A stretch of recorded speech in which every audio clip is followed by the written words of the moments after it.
welcome to episode 160, PowerScore LSAT podcast. This is John Denning in Los Angeles. And this is Dave Kaloran in Napa Valley. Here we go, my man. This is a fun one today. I'm looking forward to this conversation. Probably overdue. Hopefully we can get some questions out of the way. And then, of course, as you and I both know, there was some exciting updates yesterday in the LSAT world that we can cover. But, yes. John, you sound a little scratchy there. What are you drinking today? Scratchier than usual. Yeah, I don't know what I've done to myself. People do tell me I talk too much. That's probably the culprit. But I've been fighting like a sore throat for a couple of days. So, in the interest of our audience here, so that my throat doesn't go out halfway through this, I'm just drinking tea. Boring. Throat coat tea, named by a guy who clearly doesn't have my sense of humor. But let's hope it does the trick. Let's hope I can get through this. Let's hope that you can, because I think this conversation has some depth to it. Yeah. So normally I wouldn't need your input for that, but for today I will.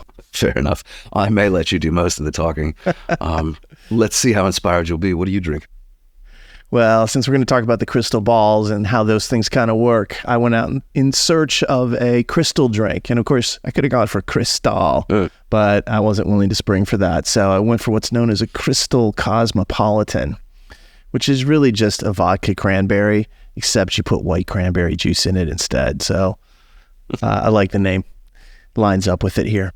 I would drink that. It sounds all right. Yeah. And it tastes pretty good, It's just white cranberry juice instead of the red, and I will drink a vodka cranberry on occasion, so this isn't like out of character for me. There you go. While we're talking about the themes of the day, you picked the song, I think for two reasons, which I'll let you explain. Yeah, the song that I've chosen is Welcome to Paradise by Green Day. And part of the reason is I just saw them twice. I saw them in San Francisco and San Diego. And if you haven't seen them in concert before, and that was my first two times, they're really good. So credit to them. My kid wanted to go, and so we went. But I love this song because the idea of welcome to paradise, I've been saying for a while that with these crystal balls, it's a degree of paradise for us. Yeah. That we've been able to do this, and it keeps on rolling. And I know you and I are really happy about that. I think sometimes, for some students, it's become, oh, this is just the way that it is. No, this isn't. We've been doing this for years and weren't able to predict this kind of stuff. So to me, we're in this paradise era. And I thought that song kind of captured it a little bit. Yeah, and there have been some sort of fragile, some tenuous moments with it. I know you and I were both thinking that the loss of Logic Games might spell the death of the crystal ball. That's why we took, part of the reason why we took the August one private, that and the fact that we showed a real question. Happily, now we've taken them back public because the train keeps a-rolling, which would have also been a good song. Yeah, and as we'll talk about, there's a mini ball coming up here in really what's a week from tonight, a week from the recording time, 6 days or less from the time this is released. So let's jump into the LSAT world so we can get to some of these cool topics that I think we'll have a little bit of fun with. Yeah. John, since you're apparently going to make me do most of the work tonight, I'll let you start off with this. Well, that makes sense. What does it make sense? Oh, that you would start with this, not that it makes sense that I'd have to do all the work. Both of those make sense, I think. Let's talk about the next two LSATs. There's one coming up in, 3 weeks now or so? The November 2024 LSAT, last of the year. The registration deadline for that is well over. It was the end of September 26th. So if you're not signed up for November, unfortunately, your testing for this year is through. If you are, we'll be having a few things to talk about before that test, one of which we'll mention again in a second. Those dates, Wednesday the 6th of November through Saturday the 9th, pretty standard now. Score release is the day before Thanksgiving, which is, something to be thankful for some people, I guess. Wednesday, November 27th. And then kick off the new year in January with the January 2025 LSAT. The registration for that is open until the 3rd of December. So you've got a little under 2 months to go for that, 6 or 7 weeks. Those test dates, same thing, Wednesday to Saturday, the 15th through the 18th of January. And those scores will come out on Wednesday, February 5th. Yeah, notice no break in the middle, like what we just had for October for Rosh Hashanah. Instead of Tuesday, Wednesday, and then a day off, and then Friday, Saturday, these are straight through 4 days. So I think, John, and I think you and I would have agreed on this previously, we'll probably see fewer test forms in use for those two tests. Yeah, just go ahead. Sorry. No, I think we're both saying the same idea, which is we look forward to that. Oh, yes, please. The other thing I look forward to, and speaking of breaks in the middle, is we do get December off. We had 4 straight months of testing here through November. We finally do get a break in December, which is nice. Yes, indeed. I'm looking forward to that as well. Now, if you're taking either one of those tests, as always, we have a bunch of free online webinars that are running. At least as far as general LSAT concepts, we've got one coming up on October 30th. That is about LSAT logical reasoning, common flaws. Flaw in the reasoning is a very common question type there. We're going to go through a bunch of different flaws and errors in reasoning and help you kind of identify those. So if you're feeling a little shaky there, definitely recommend that you go check those out. And then on November 12th, we've got LSAT basic conditional reasoning. And one of the things we've talked about in prior crystal balls is the fact that they're starting to lean into conditional reasoning a little bit more than they have in the past. So we often run webinars about basic and advanced conditional reasoning. Definitely check those 2 out. And the way to register for those is to go to our website, and at the top, there's kind of like resources, and go to webinars, and then these will pop up there. Yeah. The one that I didn't mention is actually the one that is coming up soonest, John. You're probably like, you skipped it. No, I knew what you're doing. Best for last. Yeah, best for last in our opinion. Also the one that you and I are doing, so we actually have to like step up and do some work. This is going to be what we call a mini ball. It's the November mini ball, and that is an update to the full October-November crystal ball. So we won't cover a lot of the things that we covered in that crystal ball, things about like question type frequency and so forth, and some of the trends that we've been seeing in LR and RC, but we'll update the predictions. We will update the problem sets. We will update the RC suggested topics. We'll make a few changes to the LR that we have thrown out there. And so it's usually a little bit shorter kind of affair. And I think for my purposes, I enjoy it because it's building off something. So if you've seen that October-November mini ball, crystal ball, this is not going to be the same thing. This is an update to it. That is on October 23rd. That is a Wednesday, and it is at 5 p.m. Pacific, 8 p.m. Eastern. It is free to all. You just have to register in order to be able to attend. If you cannot make it, and we certainly hope that you do, because you can ask live questions there, and we have a couple instructors who are answering those questions, you still get a link to the recording afterwards, so you can view it afterwards or as many times as you want. There you go. Well done. Thank you. What we had thought would happen at this point, I think, in the conversation is that would have been a beautiful segue right into the discussion of the night, which was the crystal balls themselves, how they work, what we're up to, what students basically should expect from them, and how to best utilize them. However, LSAC interrupt us. We had a bit of a strange thing happen early this week, and I think it bears some conversation here. Yeah, it does, because there's not too many times that you see a question removed, and it's very rare for it to be removed in a live fire situation where the results haven't come out yet, which means that I just actually kind of like spilled the beans on what had happened. We have had a question removed from one of the sections of the October 2024 LSAT. So that's actually what has occurred here. And I'll just give a brief summary of this. Yeah. Both of us have been very involved in this in the last 2 days or so. But one of the students who took the test, and I've had an opportunity to speak with them, or at least exchange messages with them over the past 2 days. They submitted a complaint after the exam and said that the hair pigmentation question, which was about, kind of like genetics and heritability, had a problem with it. And so they wrote an explanation of why they saw an issue with it. It was question 25 in one of the LR sections. So some of the people who took October saw this and had it. Some of the people who took October didn't have it. They didn't have this section. But they raised a complaint about it. And John, this is a question that isn't new. No. It's appeared before. Yeah, in fact, I think this is the second scored appearance that we're aware of. It is the first time we saw it. And this will tell you something about the nature of the question. If we have record of it appearing as experimental on past tests, there's usually something slightly notable or distinctive about it. In this case, the first instance of this question appearing was back in February 2020 on an experimental logical reasoning section. LSAC sat on it for about 3 years, and then in January of 2023, it seems to have appeared again. And now in October of this year, it appeared once more. And this is the one where it finally got flagged by a student and kicked back to LSAC with some concerns. Yeah, so that student went out and posted on Reddit and said, I challenged, one of the questions on October and won. Yeah. Yeah, the reaction was, at least from Redditors, was decidedly mixed. I'm being diplomatic there. Some people were like, hey, nice job. But there were a lot of people who were mad about it. And there's a lot of criticism that was thrown. Think most of the feedback was liar, fraud, That was the first thing, troll. too. Mm-hmm. You're a troll. And so the original poster just reached out to me and said, hey, I am real. And started providing information that verified that it was real, and everything really did look, I thought it lined up. After a certain point, I was like, I'm not doubting this anymore. But I didn't really say anything about it, nor did you, because this is one of those kind of unusual situations where everyone is very kind of at a peak level of tension.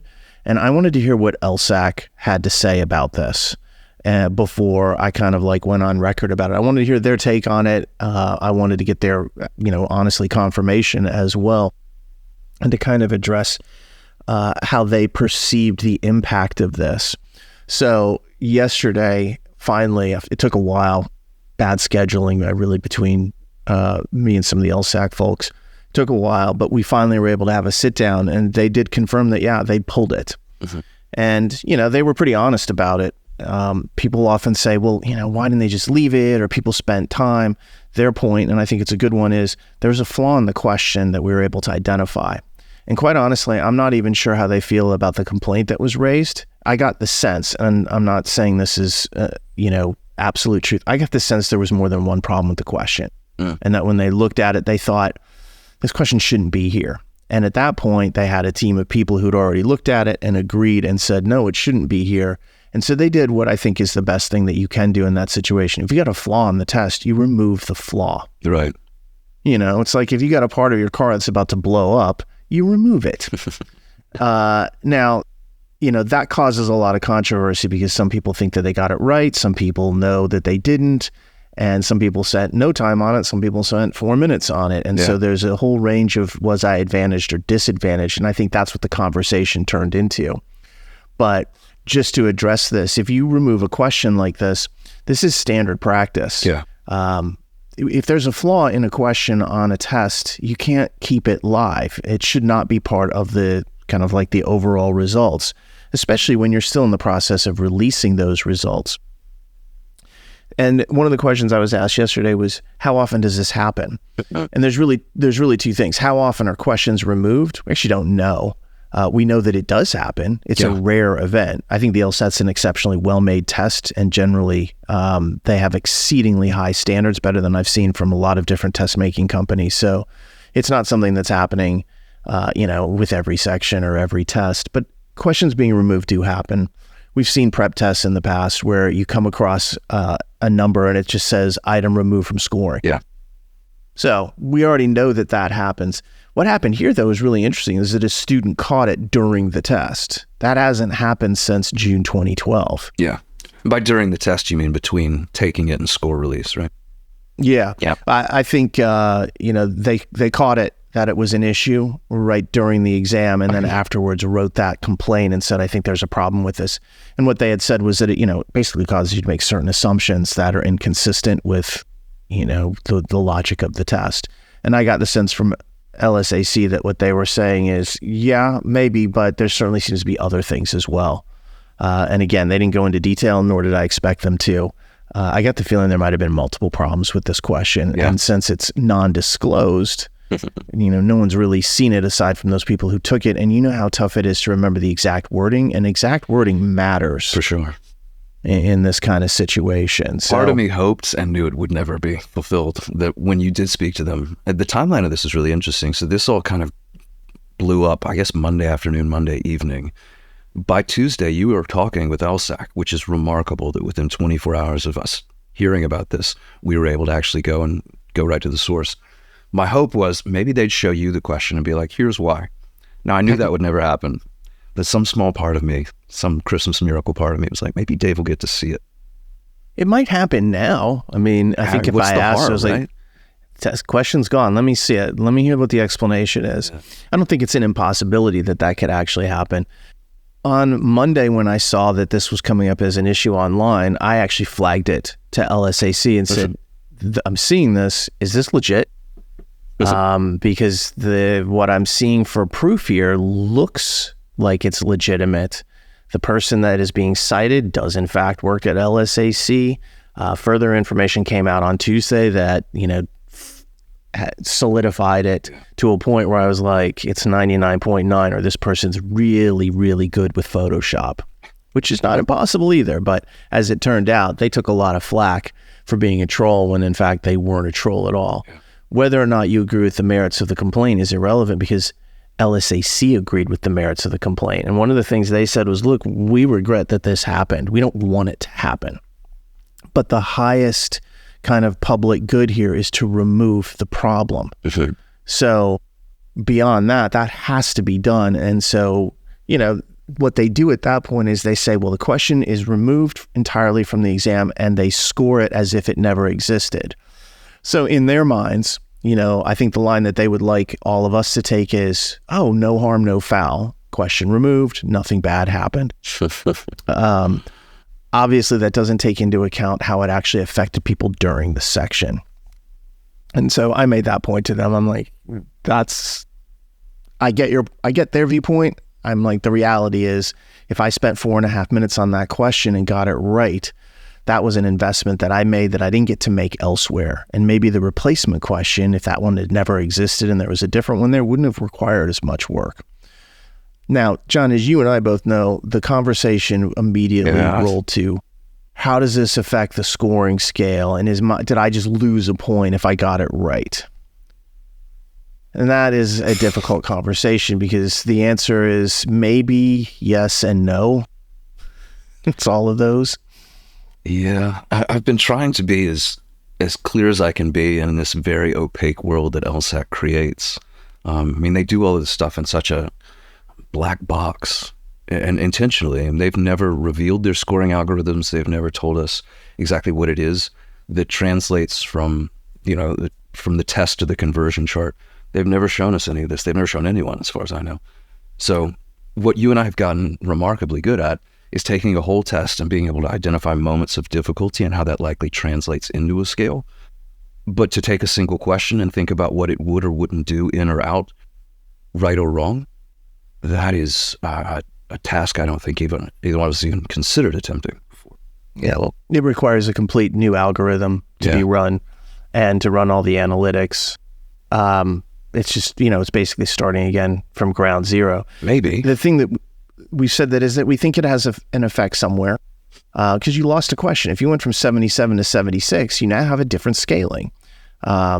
However, at certain points, it makes no impact. One of the examples I used online was, look, if this test was, you can miss 2 questions to get a 180, it's still going to be that. You used, I thought, a really good example about scoring 170 and what it meant. Well, yeah, I basically said this. Instead of considering how many you have to get right, think about how many you're able to miss.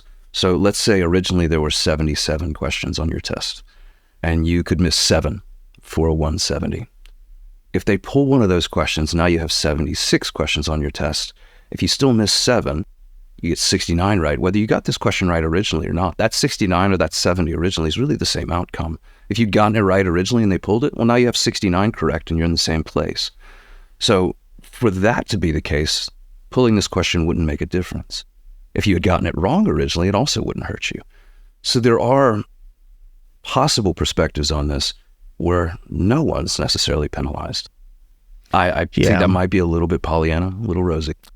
I think so. I mean, my personal take on it is that there are moments where someone just lost a question correct. Yeah. And but that's if all they're not counting is misses, then that doesn't matter. Raw score is what it is. We can't see, because you'd have to compare the two to see where it's like, okay, they're not all just one off now. Yeah. And I don't know if that changes it or not, because it requires you to know certain things about the number of people who answered the question correctly originally, which is not information that they are releasing. So I personally think that some people probably were harmed by it. And that doesn't even address the fact that, compared to students, one who only got to question 23 and ran out of time and never did it. And another person who got to, say, question 25, which was what this was in the section, and spent a whole bunch of time on it and never had a chance to look at another question or to review any of their prior misses. They're being penalized more. So I think, there's harm inside of this. If somebody missed it, they're probably a lot happier than someone who feels fairly confident that they got it right. It's not an easy question. I can tell you that I know that about it. And it's not like 90% of the people got this right. That's not what was going on here. So we can't really debate the harm factors. We just don't know. You have to have the math. Only LSAC has the math, so they're not going to release that because they don't want to give away too much about the way they make this test. Yeah. I will say this is kind of like a summary comment. What LSAC did here is the standard thing that test companies do in this situation. It wasn't some kind of like backroom parlor trick. There was nothing underhanded about it. They saw a problem, they addressed it. I think in hindsight, what they would say is, maybe we communicate that differently next time. Should we really be telling one student this is what happened without sharing that with everybody? That was certainly one of the things that we talked about. I don't love the policy that they have here. I made that clear. I wasn't even the only one who made that clear. I know others did as well to them. And I think they'll probably learn from this. And as far as I understand, they've instituted some additional processes to try to avoid this from happening again. Interesting. So as I told the person who had made the original complaint, I said, the interesting thing here is not only did you affect this test, but you've affected all future tests because you've, changed the way they look at these exams. That's it. So credit to them for that. Agreed. I'll make one final point here too, because, and I think it dovetails nicely with what you just said. LSAC was not strong-armed into this. This wasn't a conciliatory gesture. I saw a lot of people posting on Reddit where they're like, oh, you know what? I didn't like question 17. I guess it's time for me to write an email. And it's like, no, there needs to be something legitimately wrong with the question. You're arguing with lawyers about the nature of whether something is logically valid. And it is in their best interest to win that argument. They don't want to remove questions. They don't want to have this issue. So for them to do it, it means the student was right. They were wrong. But keep that in mind. This was not a situation where it was just like, oh, someone raised a complaint and they, catered to it. That's not what this was. I have to add to that because it's such a good point. Yeah, this should have just been the whole episode. Probably should. If you look at what LSAC does, interestingly enough, they will engage in back and forth discussion about their questions after exams or when, tests are relatively new on the release kind of horizon. I know multiple people, Graham Blake from Reddit is one of them, who've written them and asked them and they get a long explanation. You and I have sent them a letter before about a question and gotten a long explanation. They actually... Yeah, they will step up and defend their viewpoints and explain them. That is so rare in the testing world. A lot of these companies are like, don't even ask me. They don't want to hear the question. They have no interest in engaging on that front. LSAC, to their credit, always has felt like we make a good test. We think it's defensible. We're not going to shy away from explaining why we are right. And their policy, as it stands currently, is that if you make a test complaint, if you took an LSAT and you saw a question, you didn't like it, you can complain to them and they will write you back and say, hey, no, you're wrong. Usually, in this case, they said, no, you're right. Yeah. I do think that policy maybe gets slightly altered. I think it's great for them to respond. Maybe they should wait until after scores are out so that they don't create this kind of mass hysteria situation again. That's one of my biggest concerns out of this. Is like, man, the needless anxiety that everybody went through just is horrible. All that would do is just shift the anxiety. But now did I get the score I deserved because I did that question right? That's this. All people would do then is just have something quantifiable to tie it to. Well, also, you need to, if you're going to do that, you need to communicate it to all the people who were affected. Communicating it to a single person is a challenge. I think they understood that. That policy has been in place for a long time. But if you think about it, the last time this happened was June of 2012. Yeah. The world's changed. People are much more prone to go out on Reddit now and post about this, and the level of discussion and really examination is much, much higher than it used to be. So I think their policy will change. I don't think that they'll shy away from defending what they do and explaining what they do. I think that's actually core to who they are. But they might change how they actually release that information and when they release that information. And I think that's very reasonable and probably desirable. Yeah, I agree with you on that. And credit to you for having honestly, the inside track to be able to go out there and get confirmation of this, because my goodness, man, people were at each other's throats over just the very nature of whether this was a hoax or not, much less what it would mean. So I'll give you a hat tip to that. I called you a saint last night after you posted that official thread on Reddit and got absolutely avalanched. It was something to behold. Yeah, I'm no saint, but we all know that anyway. All right. So for those of you who are interested in that, you're welcome. For the other 97% of you, let's get into tonight's theme. That was way longer than I expected it to be. It's actually fascinating to us, which probably says more about us than it. Indeed it does. All right, let's move on. John, I'll let you take the intro on this. Okay, cool. Here's the way I think we should do this, man. Because the way that you and I tend to approach this, and I think the way we've kind of mentally formatted it, is really just sort of a series of questions that we often get asked, and not just like our boilerplate answers, but an expansive, more elaborate version of those answers so that we can really kind of dive into the nooks and crannies of this. So if you're game for it, maybe the best way to do this is to run through what those questions are going to be, the topics or the ideas that we're going to cover, and then we'll circle back to each and expand on them. Does that work? Totally. Okay, cool. So here's the way to do this. We're going to talk about our crystal ball and sort of underneath that umbrella, our mini ball webinars. So let's start by just addressing what are these crystal ball and mini ball webinars. What do they do? How do they work? What's the purpose and point? And then once we do that, and once you know a little bit more about how they operate and what they actually provide, you're going to naturally have some questions, one of which is going to have to do with test reuse and the fact that LSAC does, in fact, take old tests out of the vault and reuse them repeatedly. How does that work? From there, we'll get into the idea of predictions with those old reuses coming back into play. What are we trying to predict? How does that go? We can do maybe a quick self-assessment, because there's really no point in us talking about all this if we're not good at it. And then finally, and probably the most important point, is what's the value? How does a student use this as a study tool and as an aid for prep? So back to the beginning. I like it. And the first question on that list was, what are the crystal balls webinars? And you actually made a really interesting Reddit post about this. I don't know if I call it interesting, but it's something I can read. So why don't I just do that? I don't know. Don't read it. How about summarize it? Oh, fine. All right. So what these crystal balls are essentially are webinars, live webinars that you and I host, often with other instructors in the room to manage the chat, typically in anticipation of the next 2 LSATs. So we did one, for instance, recently for like October and November. We'll very likely do one for next January and February, and so on. And what we do basically is we outline exactly what we think is going to appear on those 2 upcoming tests. And this includes everything from like conceptual emphases the test makers are leaning into recently, so analysis of recent tests, question types like in logical reasoning, and frequencies of appearance, even into specific passage topics and even themes in reading comp. And we talk a lot about those ideas as they're likely to apply to future exams based on sort of past test trends. So that's what they are. That's what they try to provide. Obviously, there's a lot more detail. If that's all they were, they wouldn't take 90 minutes every time. But that's a rough summary. I think it's a pretty reasonable summary. All right. How do we do it? Is, I think, the natural follow-up question to that. So like, you guys actually, do you take these tests? Do you know? Do you get copies and we don't?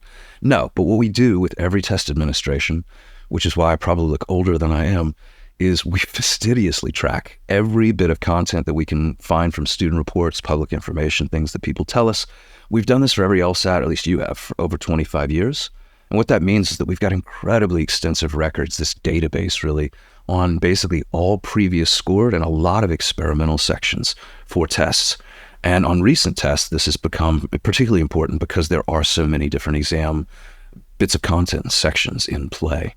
So back pre-2020, it was just one test was the same for an administration for everybody, 4 times a year, 4 LSATs a year, and 3 of them became public. So tracking wasn't all that tough and it wasn't all that important. But lately, it's become a lot more important, and that's where this has really started to shine, I think. Yeah, if you look at the what you could call the modern era now, in the last 5 years since they went to online testing and all this and multiple day testing, especially during the pandemic. The old days, the good old days, Tell me 4 tests a year, February, June, usually like September, October. Oh boy. September, October, and December. How smell quick we toast? forget. I'm like, wait a second, where's my memory?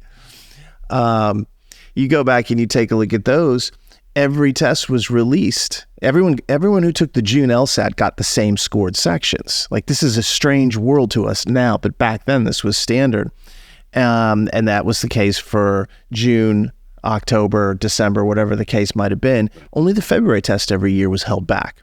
Now, they reuse those February tests. They would give them out as, say, Sabbath Day Observer tests. They would give them out as international tests. Sometimes they give them out as makeup tests. It was very different back then as to how they did makeups as they do now. But it was just, everything was released. It was really easy to track experimental sections. Once we knew what was scored, there'd usually only be a few LR, RC, or back in those days, logic games. It was very easy to track that. And then we'd start to see them come back a couple of years later. Mm-hmm. 2 years later, you'd see that LR section that was there. 3 years ago, this RC was experimental. Now it's accelerated, and not only a lot more tests being used, there's more experimentals and so forth. But having that base record is really helpful because we can go back. And as John said earlier, he's like, oh, that hair pigment question, we saw it in 2020 as an experimental. So we have the records, and sometimes they go way back. I think in the last year, John, the oldest question we saw them use was back from like 2007. Yeah, I think you're right. I don't think I've seen them use anything prior to that. 2007 is kind of a weird demarcation point in this too, because that's when they introduced comparative reading and reading comp. So that, to them, I think, is also kind of a line in the sand they tend not to cross to earlier days. Yeah. So either way, having those records makes it a lot easier for us to identify things. Like, someone who was looking at the hair pigment question might have been able to figure out, it was used a couple of years ago, was scored. They would have a real hard time figuring out some of the other history of it. That's one of the, I think, advantages that we have, is we have literally a book that has the records of all these LSATs from the past with detailed notes. Yeah. In a lot of cases was scored information we then looked at later on, but that gave us a really clear view of what was not scored, and what's not scored is available to be reused, as we'll talk about in a moment. Exactly. Yeah. And part of the value, obviously, of tracking these use trends and reuse trends is you do start to spot patterns in things. And that's part of what's really contributed to our ability to do this, that we have this much information. We've paid such close attention to the meticulous details of not just what appeared, but when, and then repeats. We've been able to really anticipate with incredible accuracy the nature of upcoming tests. And again, that's what these webinars are meant to share. Yeah. I guess the takeaway from this is that as we get into some of the details, this isn't by accident. It's not like we're throwing darts at a dartboard or rolling dice. It's based upon actual records and knowledge, and then watching patterns develop and then predicting those patterns. It's much more mathematical than it is any kind of guesstimation. Maybe it's mathemagics that we're doing, but something, that has more to it than just, oh, I think it might be this. And it's much more precise and detailed too. I've heard that criticism from people who haven't attended. So what do they tell you? You're going to get 4 reading comp passages? And it's like, no, if that was the value, these things wouldn't have thousands and thousands of people show up. There's very, very precise information that we have and that we're able to share. That's what these are. I haven't heard that one yet, although that sounds like pretty high comedy to me. That might have been a little hyperbolic, but I do hear people say that, like, oh, so you're going to see a bunch of flaw questions? And I'm like, yeah, but I actually tell you the types of flaws they're testing, the nature of the ones they're not. So... yeah, it's also, you've seen the criticism come in as like, oh, they're just going to tell you there's a science passage and a law passage, and this. I'm like, no. I'm going to tell you the science passage is about Patricia Cowan studying space sickness in astronauts. So yeah, space motion sickness. Okay, sorry. You got even more specific. Yeah, it went from like really broad to super specific very quickly. Mm-hmm. But I think that actually raises the question, John, is like, when we start talking about the specifics of what we're doing, what is it that we're trying to predict in all of this? Well, yeah, so let's talk about test reuse as we go. because that feeds right into the nature of the trying to predict thing. And I think as we do talk about what we're trying to predict, one of the things that's often confused by people is we hear these predictions. How do I go get them? Where is this information available to me? So let's talk about that as part of the prediction scheme. Yeah. And I slightly jumped ahead there. It's okay. No, I knew where you were going. It's funny. Now I'm going to punish you for it because great. You tend to handle this really well, really, I think, articulately in these crystal balls, because you're usually the one who talks about the nature of disclosed versus non-disclosed exams. True. So if I could just toss that back to you, tell us how that works. Super fun. So there's really two types of LSATs, which sounds weird because everybody's like, oh, it's just the LSAT. But for our purposes, one of those is called a disclosed LSAT and the other is called a non-disclosed LSAT. For years, up until the pandemic, 3 out of the 4 LSATs that were typically given every year were disclosed. And a disclosed LSAT is one in which they actually give you the test afterwards. Good. So on the day they release scores, not only would you see your score, you'd also see your answer sheet with a comparison of what the correct answer was and your submitted answer. And then they used to send out these little PDF booklets that they were hard copies originally in the mail. So I have a bunch of little mini hard copies from years ago that are all yellowing in the corner. And then they started sending out like, here's an access, a PDF of it and so forth. So you could actually go and say, wait, I missed question 17. What the hell? And go look at 17 and compare what the answer they said was versus yours. And sometimes at that point, people did complain and say, hey, I think this is wrong or not. Those often didn't result in situations where questions were removed because they'd already been post-vetted. But that's what a disclosed test is. You get all this information about your score, your answers, and so forth. Scoring scale as well.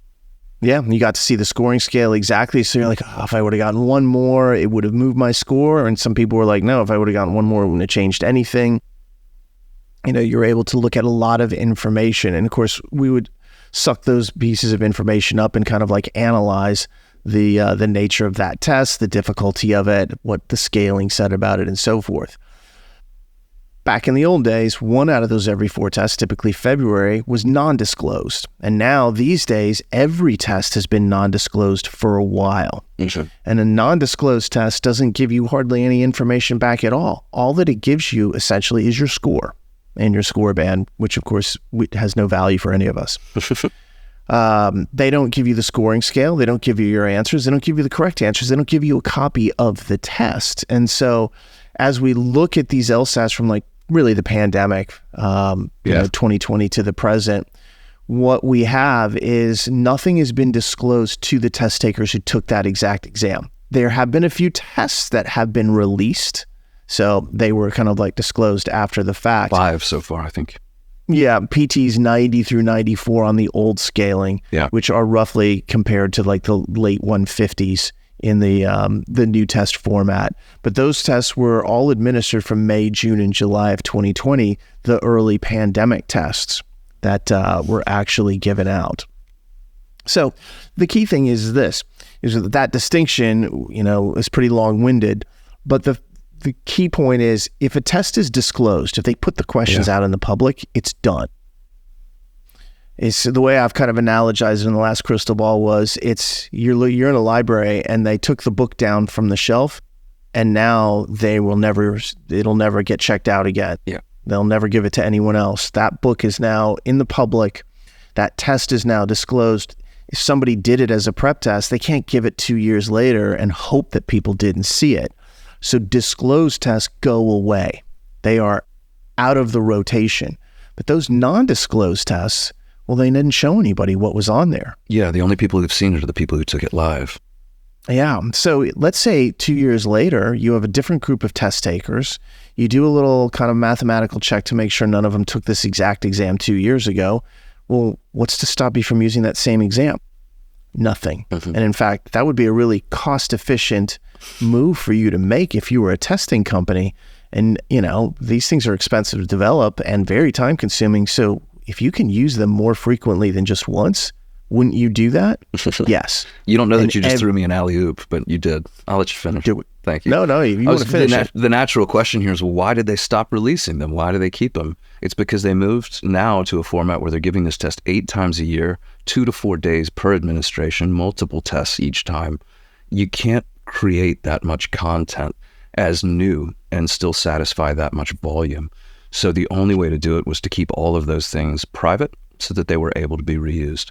In the old days, the trade-off was you got to see your test, but you only had 4 shots a year at taking it. You got to see 3 of the 4. And you only had, again, 4 days a year to take it. Now you've got, I don't know, somewhere in the neighborhood of 20 plus days a year that you can take the test, 8 different opportunities. That's the trade.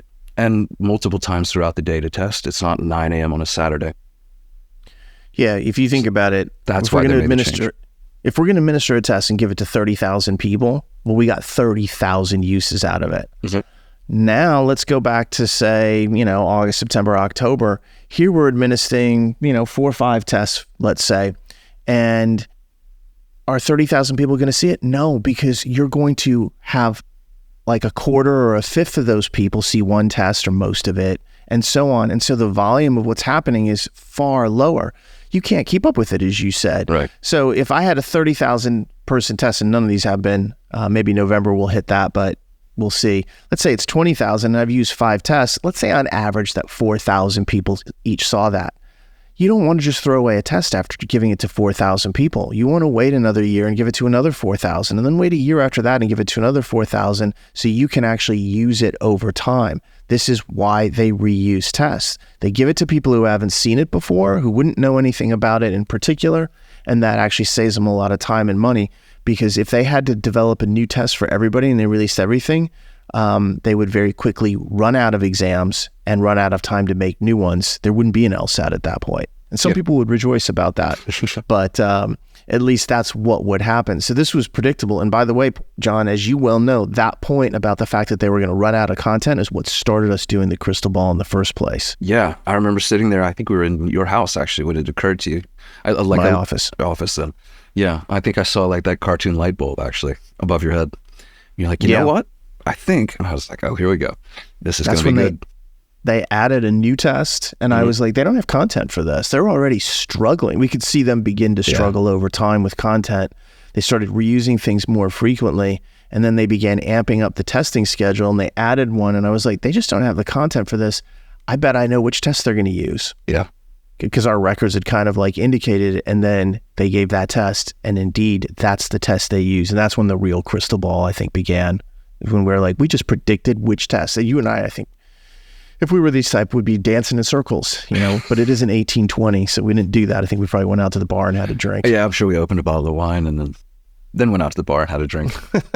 Now, 4 years later, I wish we had I wish it had never occurred to you. Yeah, it's a lot of work. Speaking of the work, so what are we really trying to predict here? You just kind of alluded to the fact that you had this kind of flash of insight, this eureka moment. Let's expand on that and talk about how it's continued to play out, and honestly, how many we've continued to get right. Yeah. How about I do the broad explanation of what we're trying to predict, and then you get specific. I love it. Okay. So really what happened is when you look at the records and you track all of this information, what you come down to is you start to see patterns. And it becomes highly likely that certain test forms from the past that we've tracked are close to being used. Now, do we know for sure they're going to be used on the next test? No, but we have a really strong sense that they'll be used on, say, one of the next 3 tests. And so you can start compiling that information because there's going to be more than one form that qualifies for that. And that gives us a very small pool of tests that we think are very likely to reappear in the short term. Using the knowledge that we have about those tests, which is usually kind of a breakdown of the types of flaws that were tested, the different frequencies of question types, the different reading comprehension passage topics, and so forth, we can then put together recommendations for things to study in general. Like, okay, you can't look at this exact test because it's non-disclosed. However, here's something similar. I found a passage from, 12 years ago that has some similarities to it, or make sure that you were really on top of this type of flaw, or something like that. Or if you don't know anything about, let's say, Patricia Cowing's and space motion sickness, maybe you should learn a little bit about that because we think that's going to reappear at some time soon. But what we're actually predicting, even though that sounds like pretty simple, is a little bit more specific than that. And I'll hand it off to you for that. All right. I did some accounting in preparation for this, where I literally went back and tried to just record keep over the course of however many of these we've done. I went all the way back to January of 2021, basically. Is this what you want me to talk about, just to make sure I'm following you? Yeah, I think, why don't you do that, and then let's come back to what we're trying to predict with the specifics of like the single test forms. Like, we're not trying to predict content and experimentals. Hold off, because that's a sort of a coup de grace. I think I jumped ahead, so now we're both guilty. Yeah, we're both. It's 1-to-1 now. I did it for you. Yeah, I did it for you, Dave. What are we trying to predict then?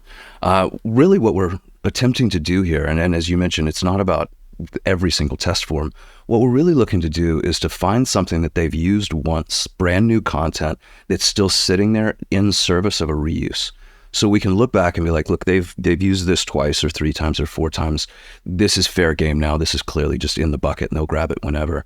But there's this conspicuous thing here that is ready to be kind of put back into service for the first time as a reuse. That's what we're looking for. And we found that there are certain patterns to this, and we've gotten really good at identifying those patterns. So that's what we're trying to see. That's what we're trying to look for. And what we've actually done in the last couple of crystal balls successfully is we've changed it from even talking about tests, and we've gotten into specific sections. It helped when they removed games, turns out, because now we can talk about, look, this test has a logical reasoning section that we think is likely to come up. We just did this in October, nailed it. I won't spoil it because we'll talk about it in the mini ball next week. This test has got a reading comprehension section that we think is going to come up. And more importantly, it has these 4 topics on it.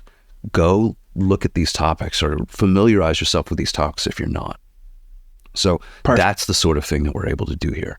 Do we talk about tests as a whole? Sure. But now we've actually gotten it even nailed down into sections. But the idea isn't that anything that could reappear, we talk about it's more like this seems to be a real likely candidate for a first reusage. And here's what we think it's going to happen. And here's what it's going to look like if it does. Yeah. And I think part of the reason we wanted to talk about this outside of a crystal ball in a more conversational environment was that usually, it's a binary thing, especially with RC. People see they either had some of the topics we suggested or they didn't. And so a lot of times people come back and they're like, they didn't get anything right from me. Right.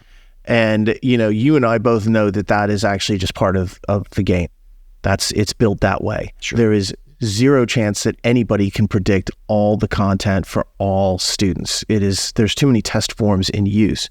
What's really happened is that they stepped up to the craps table, and unfortunately for some people, they roll the right numbers and other people don't. And it's just luck of the draw. It's not anything they're doing. It's just the test that LSAT gives them. You could say it's roulette. You could use any kind of gambling scenario. I was thinking roulette, yeah. I'll be in Vegas this weekend, so gambling's on my mind. All right, well, let's hope you're lucky in Vegas, and that's a precursor. And like you say, too, there's every LSAT, even though they don't create brand new tests, they do create new sections for every administration. Nobody can predict what's going to be new. Nobody could see Raheem the Rapper on this last one as a reading comp passage. Who could have known, even though we did have that as an experimental section from a few years ago that we'd seen. But that's an interesting thing, because there's a world, there's another alternate, Rick and Morty universe where there's a pair of us, John, who are actually predicting experimentals, who are saying, well, no, I know they used this 3 years ago. It's got to come up relatively soon. We're not going to get into that business. We'll let that universe continue on with that particular approach, because quite honestly, I think we could probably get pretty close to it. But the problem is occasionally they use things that were experimental again as they retest it and change things. Or they mix and match pieces, one experimental passage from here and one from this other thing. If they kept it wholesale, it'd be easier, but they don't. No, they have the ability to kind of like cut and paste pieces, and they do that at times with these experimentals. So to us, that is not a kind of like an enterprise that we wish to engage in. No thanks. Which tells you that we're not trying to predict everything right away. It's not experimentals. We know that some of these tests have never appeared before. If they do that with an RC, we're not going to predict that for you. If they've used a test like 7-8 times, they can pull it out at any point. We're not trying to predict that either. We're looking at a kind of like a supply-demand issue. Right. There's a high demand of tests. The supply of tests for it is not that great. Certain tests will have to be reused because of the supply being too low. That's what we're predicting. It is very economic in that sense. Yeah. And it makes sense too. I mean, if you've got something you've used 3 times or 4 times already, and you've got something you've only used once, reuse the thing you've only used once. Start to balance things out and level it. That's why these predictions have become so accurate and so powerful for us, because we can see that sort of thing coming, that imbalance that they try to level. All right. So on that note, let's go back to what you were talking about. You did some housekeeping. You kind of did the whole record thing. I did. Tell me about it. So I tracked us back all the way to January of 2021 and through this latest test year, October of 2024. And there have been 31 domestic, and that's important, domestic administrations. We do not try to predict makeup tests. We do not try to predict internationals, because their reusage there is just scattershot. They'll do anything. It's all over the place. They'll mix and match tests. They don't seem to care when it comes to those. They don't care about the tests. I mean, the people, they surely do. By my count, of those 31 domestic administrations, we have predicted 29 of them correctly. The 2 content on them. What's that? Content on them. We predict content on 29 out of the last 31. When I say there have been 31 LSATs, what I mean is 31 administrations, multiple LSATs, multiple sections, but we've predicted content on 29 of those 31 tests. The 2 exceptions were February 22 and February of this year, annoyingly. But both were tiny administrations and very limited. For instance, this February, they used 1 test the whole time, and it was like its 5th reuse, January of 21. So there was no way to see that coming. There's no pattern to that. But with those 2 February exceptions, we have told people for 31 tests what to expect, 29 of the 31. Here's what's going to happen. Here's what you're going to see. And if we can predict the content that accurately, think about how much we can tell you about what to study, how to study, what the test makers are emphasizing, the conceptual ideas that tend to ebb and flow. These are the things that then make our courses and our recommendations and books and the rest so valuable. Yeah, and obviously when you go back to, say, August, one of the concerns that we had is we knew that we were on this long-running streak of a high percentage of hits. And I think both you and I were worried in August with the test change, with logic games being removed, that it was going to fundamentally change not only the pattern of tests that they used, but also our ability to see inside those tests. You know, it's a little bit easier when you get a logic game section and you're like, they usually use that with this RC, and you can kind of connect the sections that way. We thought the visibility that we'd have might be more limited, and we thought that they might use that as the opportunity to just, go left. Yeah. Just go in a totally different direction. So I know that we legitimately were concerned about that. Obviously, that didn't happen because we got August and September and October right. So, well, let's take a very quick glance at this year. I'm not going to do every test. I already mentioned February, and I growled at it.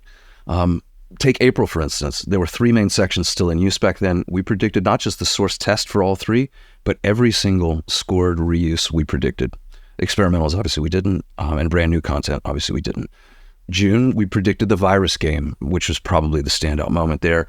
January 2023 was the reuse in June. Kudos to you. You told people to go do another game, to do a virus game about the game that was going to appear in June. It did, and a swan song for games. I think a lot of people read out feeling pretty good.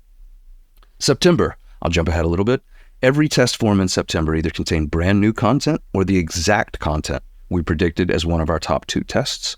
And this October, there were 3 scored RCs, and there were 4 scored LRs. Everything that wasn't new, we predicted. So let me go back to September for a second, because in a sense, I'm going to use the phrase that it was a 50-50 scenario. It wasn't, but from a percentage usage standpoint. But what you just said that was really interesting to me. Every form contained either brand new content or the exact content that we had predicted from our top 2 tests. Okay. So you can see right there that with the new content, we're not trying to predict that. So anyone who got that new content, unfortunately, the predictions that we made, the recommendations in terms of like specific topics, it's going to appear, they didn't get it right. We weren't trying to get it right. We didn't play in that game. The game that we did try to play, which was the content that was most likely to be reused in that kind of like strike zone, we got that right. Yeah. And that's why I think sometimes, and forever, ever, it's going to be that some people come out of this and say, no, none of the crystal ball topics were right. And other people are going to come out and say, Yes, they were. Yeah. They predicted all 4. This is the thing I will say to future test takers, presuming this continues, that we keep on doing these, which for the time being, I think we will. I think so too. If you see on day 1 that someone comes out and says, no, none of my topics were there, that is meaningless. We have seen on a number of occasions, the first person out of the test says none of them hit, and on many other occasions, the first person out says, I had all 4 of them. There's no pattern to what LSAC does on the test usage each of the 4 days. I mean, there is to them, but not for our purposes.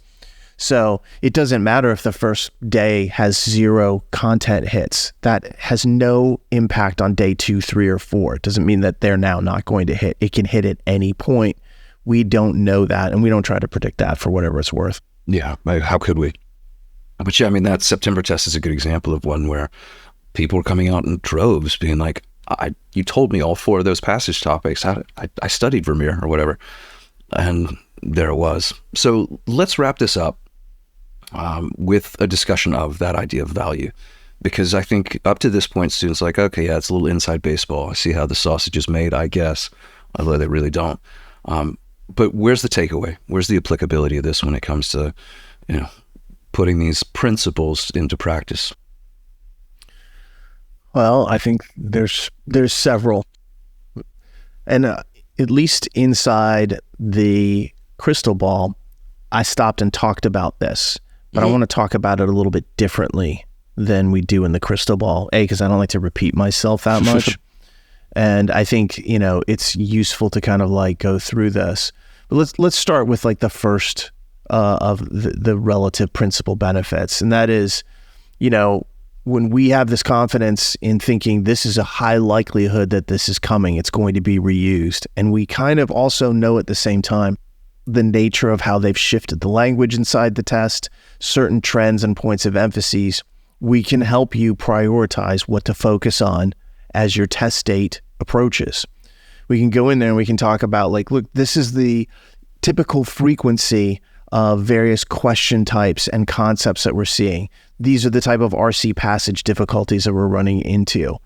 And that's fairly generic, but imagine somebody who's sitting there and isn't really thinking so much about the big picture of the LSAT, and they're like, well, I don't understand this concept or this concept, I'll just try to study them all, and they run out of time. Well, if we can say, look, some of these concepts are very unlikely to appear, some of these question types appear far less frequently, don't study that, study this guy instead. That saves you time and it helps shape the agenda that you have. That is the most value there, is being able to prioritize really what is most likely to be tested. And that's the key thing. It's like, if you're going to have a meal in which you can only take 6 bites, you want those bites to be the best. Yeah. In a testing environment, you want those 6 bites, so to speak, to be the ones that are going to be most likely to be tested. You don't want to study something that's not on the test or rarely on the test. When all of you get to the bar exam, you'll start to discover that the bar exam people don't play this game in the same way. They screw you over with these complete outlier scenarios that you had like 3 days in class on, if that. That's, so that's a different world. But here, it's about shaping how you study and giving you a direction to take. But John, let's get more specific than that. Yeah, I'll put one final point on that just as an actual example, because I'm sure people are like, yeah, but anybody knows that like flaw occurs more than cannot be true or something.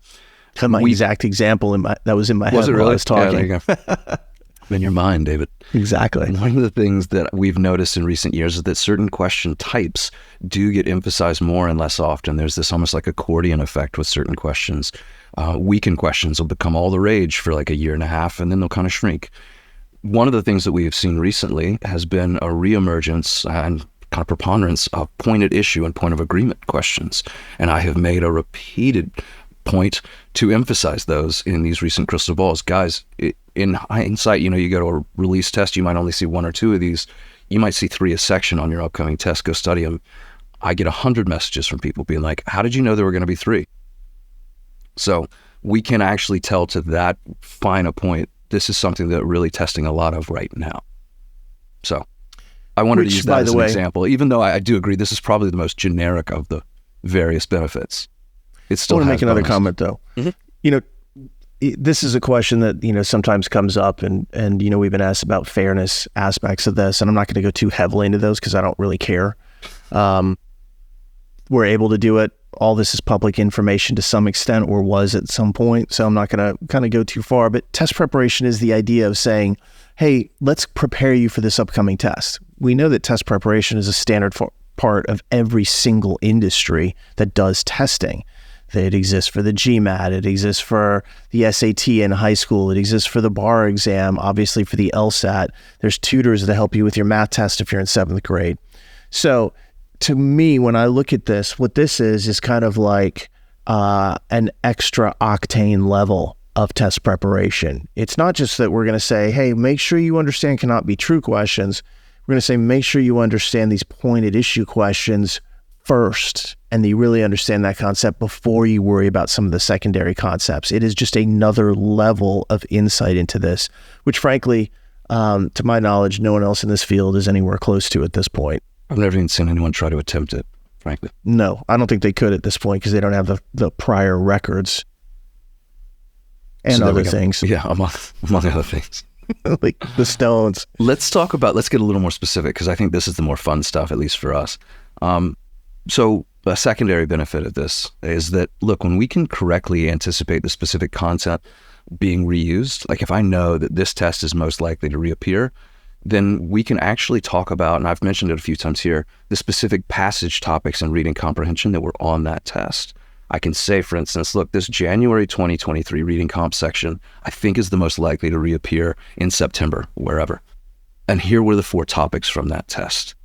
You should go familiarize yourself with any of this subject matter, topicality, whatever this you're unfamiliar with or that you've never heard of. In other words, you're never going to be blindsided by some novel concept on test day if you happen to see one of these 4 or all of these 4 passages, which I think is likely.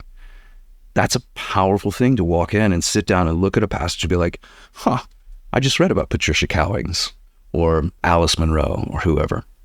I just studied that principle. Setting aside other benefits that'll come up in a moment, I'm sure. Right. When you look at that, the speed that you're able to hit the ground, you know, you hit the ground running at that point. You're like, I know a little bit about this. I have context. And the psychological comfort too, obviously. Yeah, you drop somebody into an unknown land, they got to figure out the lay of the land. You drop somebody into a town that they, recently visited, they're a lot faster at moving around and navigating through it. And that's the advantage there. Now, sometimes, someone would say, well, I spent some time looking at this and it didn't show up. A, I wish that it had, so I'm sorry. B, we're not asking you to go out and study an hour on each topic. In fact, I think it would be counterproductive to do so. So what we're saying is, go ahead and just familiarize yourself 5 minutes on this person or this particular concept. Cryptomnesia. I've never heard that term before. It might really help you to have seen it as it did the people who saw it when we predicted it and was actually used. So it's like, you don't have to stop and be like, what the hell is cryptomnesia? You're like, I studied this, and you're able to kind of like move faster. And of course, the adrenaline burst that you get, and I've heard this from many people, it's just like the surge of power of like, I know something about this. Now, look, if I start reading something about like, I don't know, supply side economics, I'm like, I know this topic really well, so I'm going to be just fine. This is not something that's completely foreign to the idea of, academic or intellectual experience. John, there's things that you know science a lot better than I do. You run into some of these science passages and you're like, oh, yeah, I've studied this in the past, or I've read it. This is normal. It's just that we're adding a few items to the list of things that maybe you want to make sure you know about. There's already a ton of things that everyone knows about. This is just a few more specifics. Yeah, last caveat I'll put on this too, and then we'll move on, which is we sometimes hear the, I think, somewhat justifiable criticism, or at least pushback, which is, but isn't this a test where you're supposed to be able to perform regardless of outside knowledge or without prior information like this? Of course. Yeah, the test makers will always give you all the information that you need. But are you really going to try to make an honest case to me that you're just as well off looking at something you've never heard of before as you would be looking at something that you're familiar with or that you've at least seen and encountered? Come on. If you had to pick that, you're going to pick familiarity every single time. That's what this allows you to have. Yeah, they're right in the sense that the test gives you everything that you need. We've said that many times. Sure. But as you said, familiarity is a huge advantage. Who's going to be better in that city if all powers are equal? The person who was just there a week ago, or the day before or the person who's never visited before. Right. I'll put my money on the person who's just visited recently. I know who I want to be my tour guide for sure. Let's take this topic reappearance idea, or the predicted topic and subject idea, one step further, because I think it is really cool to be able to look at something for all the reasons we just listed and be like, hey, I know about that. But there's a secondary benefit that you gain from this, which is that when we make these predictions of specific topics, what we're telling you is that if you see that specific topic, and this is why we get so precise, if we were just like courtrooms, if you see the specific precise topic that we give on your test, it tells you right in that moment that you are dealing with a scored reading comp section. You know those passages are real. That's what we're telling you to be on the lookout for them. We're not trying to predict experimentals. If we predict it and you see it, it counts. And to be able to know that in the moment on test day is a tremendous bonus. It's trickier for LR unless you've listened back to, say, podcast recaps of the predicted tests. And you're like, oh, this one about the jumping frogs. They did say that. Here it is. But with reading comp in particular, you really do. You can kind of gain this in the moment insight into, okay, this is real. Now, listen, don't play a game of trying to make constant analysis or constant detective work. I see some people be like, well, I didn't think my first section was real because I didn't recognize any of the topics. Hard stop. Don't do that. Please don't do that. But if you do see the topics, then you'll know right away that that is a scored section. So you get not only the benefit of familiarity, you get the knowledge of like, this is scored. And if you see another reading comp, you can know that it's not. Yeah, and that's, I'd give another kind of like warning on that, which is don't see something that is generically related to what we said and then assume that it's the same thing. Because as we've talked about on our podcast recaps of these tests, a lot of times they're throwing in a base topics that's the same, but it goes in different directions. And I think some people thought, oh, I saw those this last time, and they really hadn't. They just, architecture was the example. There was an architecture one that we predicted. There was another architecture passage that was not the one that we predicted. And that's why we make the prediction specific. We don't just say, there'll be one on architecture. That's not going to help anybody. And LSAT could thwart that immediately. We get specific about the features of the topic that's actually going through there. That happened a few tests back with grasshoppers, where I had a predicted passage topic about grasshoppers and locusts with specific DNA gene expression. And there was one about grasshoppers, like nesting or migration habits or something. I think it was experimental. But people were like, hey, this must be. And I was like, don't you dare. That's not nearly close enough of a match. This is not horseshoes, hand grenades. You got to be exact. There's been multiple examples of this, and we've cataloged them for quite a long time. LSAC would say, we would never do that. Oh, yes, they do. And it's also because they have experts there who write multiple questions on the same topic because that's their area of expertise. Yeah. So there you go. So of course, not everyone gets the expected topics or predicted topics as we've discussed, but if you do, the familiarity can help, and certainly the knowledge of being in a real section can definitely help. But I think what we've really done here, Dave, is we've led up to what is the mountaintop of benefit, the most important, the pinnacle, and I'll let you take it. I was just going to ask, you want me to take it or do you? Oh, no, I'll happily hand this off to you. Take us both home. Agree that when we're able to take all this information, kind of put it together, make predictions, feel really confident about those predictions, what we then do is we start shaping the recommended problem sets that we direct people towards handling. Not the topics in RC that John just talked about, but we actually put together recommended problem sets or specific sections that we think people should go look at for not just logical reasoning, but both for reading comprehension as well. And part of what we're attempting to do there is to say, we think this is in the style, subject matter, content, and section balance as what we've just recommended are the most likely tests to appear. So knowing that if you do these type of exams, these particular sections, you should feel as if you're at least closer to some of the topics and sections that you'll actually see on test day. The October LSAT logical reasoning, I think, was a great example of where we were really spot on with this. Yeah. Probably the most common thing that I saw from people taking that who had done a lot of the sections that we said was it felt really very much the same. And that's exactly what we wanted to do. We want you to feel comfortable because you've seen it before. That's the whole point of preparation, is to go there first so that when you have to go there during the actual test, you're like, this isn't new to me.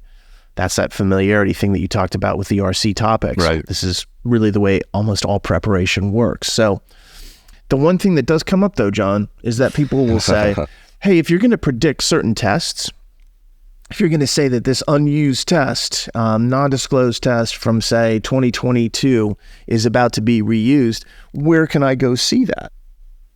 Yes. Oh, you're asking me? I get this question. No, I was just giving a, just letting it linger. Pregnant pause. A pregnant pause, indeed.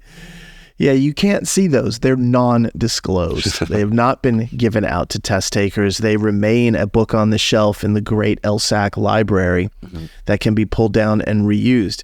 When they reuse it and then disclose it, then it'll come down off the shelf. Yeah, but it's checked out forever. You can't go back and take a look at these tests that are non-disclosed. They have not been given out. So we may say, hey, they're going to use October 21.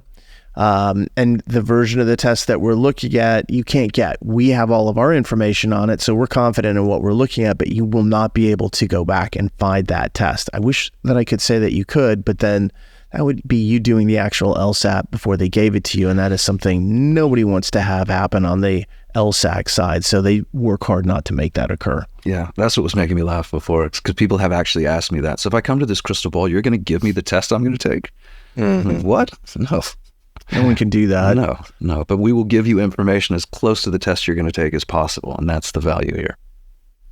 I mean, just as an aside, in some of these tests like the SAT, this thievery of tests has been an issue over the years. And so, there were scenarios out there in the past, it's nothing I was involved in or you, where people stole the test and then gave it to people beforehand. That is not what we're trying to do. This is a whole industry in Asia where that was going on. Yeah. That it was extensively covered on a number of different news fronts over the past, 10 to 15 years. And it caused huge problems for the people who make the SAT because the exam was coming out online 2 to 3 days before it was about to be administered. Radically unfair. We're not trying to do that. We're trying to use information that is not just reliable, but validated and reasonable. We don't get to see the questions, so we don't know every little thing about it. We know a lot about these tests, but we certainly don't know all the details of them. So very different than that particular approach there. Yeah, very much so. Yeah, none of this is anything untoward or out of bounds, but it is, I will say, it's powerful stuff.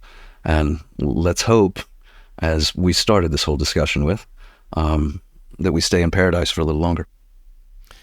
Welcome to paradise. I'd like to stay longer. All right. On that particular note, if you get a chance, please subscribe to this podcast on iTunes, Spotify, YouTube, or anywhere else that you may find it. And if you've enjoyed it, leave us a comment and a rating as well. And if you have any questions, especially about admissions, the LSAT, that removed question, any of this crystal ball stuff, you can send it to lsatpodcast@powerscore.com. On behalf of John and myself, I hope we see you at the next mini ball on October 23rd.